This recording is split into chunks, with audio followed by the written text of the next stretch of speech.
আপনার জীবনে এমন কাউকে ভালোবেসেছেন যাকে নিজের সব কিছু ভেবে নিয়েছিলেন, যার জন্য নিজের স্বপ্নগুলোকে একপাশে রেখে তার স্বপ্নের জন্য নিজেকে বিলিয়ে দিয়েছিলেন? কিন্তু সে কি আপনার সেই ভালোবাসার মূল্য দিয়েছে, নাকি তার ব্যস্ততার আড়ালে আপনাকে একাকী করে দিয়েছে?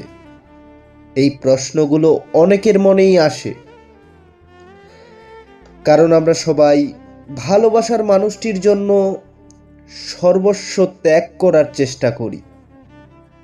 কিন্তু কখনো কি ভেবে দেখেছেন এই ভালোবাসার বিনিময়ে আপনি কি পেয়েছেন? আপনার নিজের মূল্য কি আপনি নিজে বুঝতে পারছেন? ভালোবাসা তখনই পূর্ণ হয় যখন তা দুজন মানুষের মধ্যে সমানভাবে ভাগ হয়। কিন্তু যদি সেই ভালোবাসা কেবল এক পক্ষেই হয়, তাহলে তা ধীরে ধীরে কষ্টে পরিণত হয়। এই কষ্ট কেবল আপনাকেই আঘাত করে, কারণ যাকে নিয়ে আপনি ভাবছেন তার জীবনে হয়তো এর কোনো প্রভাবই নেই। ভেবে দেখুন, এই কষ্টে আপনি কি অর্জন করছেন? আপনার জীবনের সবচেয়ে গুরুত্বপূর্ণ বিষয় কি? আপনার ভবিষ্যৎ, আপনার পরিবার, আপনার স্বপ্ন, এগুলো আপনার জীবনের মূল ভিত্তি। একজন মানুষের জন্য এই মূল্যবান ভিত্তিগুলোকে নষ্ট করা কি বুদ্ধিমানের কাজ? আপনার জীবনের সবচেয়ে গুরুত্বপূর্ণ ব্যক্তি আপনি নিজে।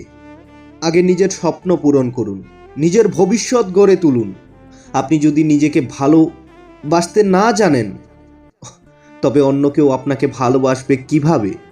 একটা কথা মনে রাখবেন, কষ্ট পাওয়ার জন্য আপনি জন্মগ্রহণ করেননি। জীবনটা খুব ছোট, এখানে আপনার প্রতিটা মুহূর্তের মূল্য অপরিসীম। যিনি আপনার মূল্য বুঝবেন, তিনি আপনার জীবনে আসবেন ঠিক সময় মতো।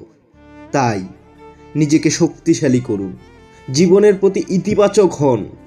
যারা আপনাকে কষ্ট দিয়েছে তাদের জন্য নয়, নিজের জন্য বাঁচুন।